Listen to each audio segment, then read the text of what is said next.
শাস্ত্র,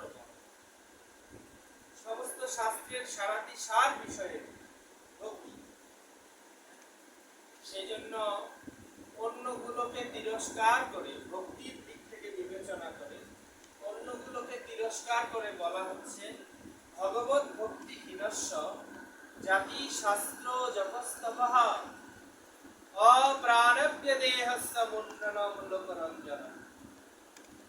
কারোর যদি উচ্চকুলে জন্ম হয়েছে, অনেক সম্পদশালী অথবা অত্যন্ত বিদ্বান ব্যক্তি, খুব সর্বশাস্ত্রে পণ্ডিত, অথবা খুব তপস্বী, খুব তপশ্চর্যা করতে পারেন তিনি, হ্যাঁ, অথবা খুব বেশি মন্ত্র জপে পারদর্শী, কিন্তু ওনার হৃদয়ে ভগবানের প্রতি প্রীতি নাই, ভক্তি নাই, তাহলে বলা হচ্ছে অপ্রাণব্য দেহস্য মুন্ডনম লোকরঞ্জনম।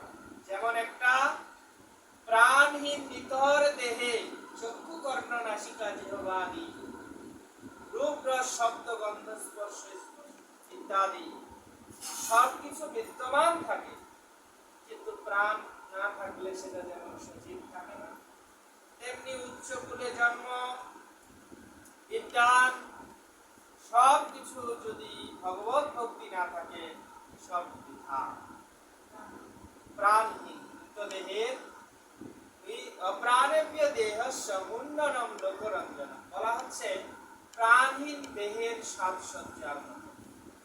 প্রাণহীন একটা দেহকে সাজালে কোনো লাভ আছে? লাভ নেই।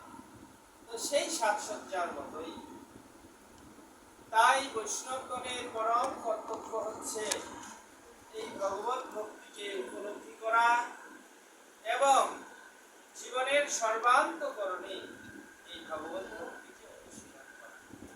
এই হচ্ছে প্রত্যেক জীবের পরম। তো আমরা আজকে একত্রিত হয়েছি, কি নাম?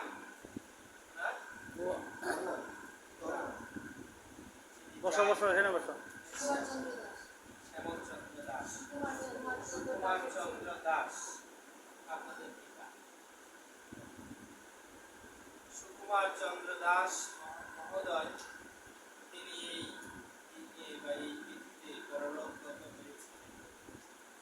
তার আত্মার শান্তি কামনায় তিনি যেন বৈকুণ্ঠ প্রাপ্ত হয়ে ভগবানের শ্রীচরণ কমল লাভ করতে পারেন, তিনি যেন ভগবানের নিরবিচ্ছিন্ন ভগবত সেবা প্রাপ্ত হতে পারেন, সেই আকাঙ্ক্ষায় বৈষ্ণবদেরকে আহ্বান করা হয়েছে ভজন করবার জন্য।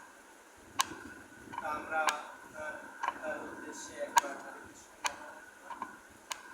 পঞ্চতত্ত্ব সহ একবার হরে কৃষ্ণ মহামন্ত্রে তার জন্য প্রার্থনা করব, তিনি যেন ভগবানের চরণ কমল প্রাপ্ত হতে পারেন, নিরবিচ্ছিন্ন ভগবত সেবায় তিনি যেন যুক্ত হতে পারেন, এই জন্য আমরা প্রার্থনা করি।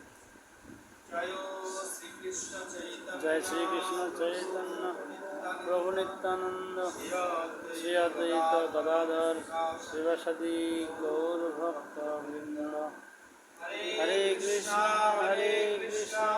কৃষ্ণ কৃষ্ণ হরে হরে, হরে রাম রাম রাম হরে হরে। হরে কৃষ্ণ। কোনো প্রশ্ন আছে? চৈতন্য ভাবা প্রভু তো ঘুমাচ্ছে না, শুনছি। আর একটা প্রশ্ন ছিল।